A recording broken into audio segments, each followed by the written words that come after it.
এই ওই ওখানে যে হাসলি বসছিল আমাকে হুমকি দিয়ে আইছে কইছে তুই যদি আমার কথা মতো কাজ না করিস তোকে মারি ফেলাবো। আমার মেলাতে হুমকি দিয়ে আইছে আমার সেই রাতে ঘুম নাই এই ২ রাতে ঘুম নেই। পরে যায়া আমি আজকে কালকে ৯টার সময় আমি দুধ আনতে যাবো জন্য ঘরে শুতে মোবাইল টিপছি। আমার আম্মু কয় দুধ আনতে যা। আমার আম্মু কথার মতো আমি দুধ আমার আম্মুকে আমি কেউকে কই নাই আমি এই কথা। পরে দুধ আনতে যাতে রাখছি আবার ওনে ডাকছে। ওনে ডাইকে এক হাত দিয়ে মুখ ধরছে ধরে ভুট্টা খাইতে মধ্যে নিয়ে যাইয়া বলছে জোরজার করছে। যার সাথে ঘাসাঘাসি করছে।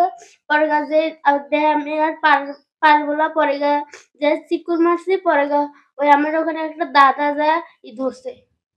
আমাকে আলের পইতে দিয়ে এসে জিজ্ঞাসা করছে পরে আমি কইছি সবকিছু। ওরে কয় তুমি কোন জাতে রাখছিলে আমি কইছি দুধ আনতে যাতে রাখছিলাম পরে হুনতে আমার নানির বাড়ি চলে গেছিলাম। আমাকে হুমকি দেখাইছে আমাকে কিন্তু বাড়ির যে ক্ষতি করবে এগুলো বলে নাই তোর ক্ষতি করবে আমার ক্ষতি করবে। আমার কি ক্ষতি করবে আমাকে এটি করে নাই।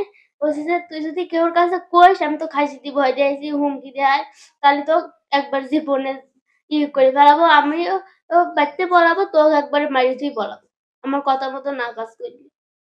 মেয়েকে এই কুঠিপাড়া গ্রামের এই খালেক নামের এক পুরুষ, উনি বয়স্ক, বাপের চেয়ে বয়স্ক।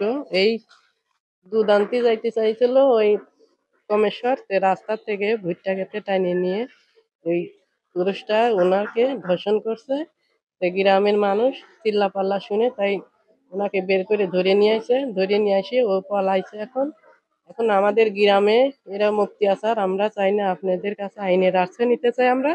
এখন যেভাবে হোক আপনারা সুস্থ বিচার করে দেবেন আর ভবিষ্যতে না এরকম কাজ যেন না হয়।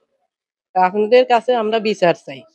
দেশকে শান্তির জন্য সবার মা বোন আছে, ছেলে মেয়ে আছে, স্কুল কলেজে যায় মানুষ করা লাগবে। আপনারা ইজ্জত বাঁচানোর জন্য দেশ শান্তির জন্য আপনাদের কাছে বিচার চাই। আপনারা যে কোনো সুস্থ বিচার করে দেবেন, আপনাদের কাছে অনুরোধ।